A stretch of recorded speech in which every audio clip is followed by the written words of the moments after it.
lot of us are one paycheck away from a disaster.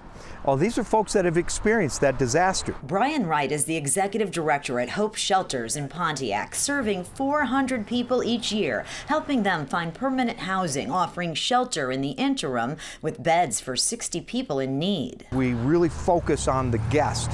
We want to do what's best for each guest. And right now, that means moving many people into hotel rooms instead of the shelter because so many guests are sick with COVID since their mask mandate ended a couple weeks ago. Immediately, we started having COVID outbreak. We had a single person that tested positive, and then 10, and then another 10, and another. Right now, we have 36 people who are in isolation for COVID. Everybody wants this to go away, but it's still here. Another person just tested positive this morning. That means another hotel room, another expense to keep that person isolated, to keep everybody else safe.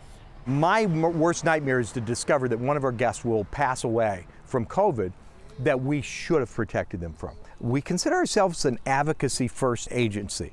That we're first here to meet the needs of these guests and worry about the cost of it later. But the cost is more than Hope Shelters can afford. They already have a floor that has to be repaired. And now this outbreak that's costing them about $18,000. This round taps us out. We have exhausted our funding. An organization that assists so many in the community, now asking the community to assist them. We need some help so that we're prepared for continuing this. Otherwise, I don't know what we do. To donate or learn more about Hope Shelters, log on to hopeshelters.org. In Pontiac, Amy Lang, Fox 2 News.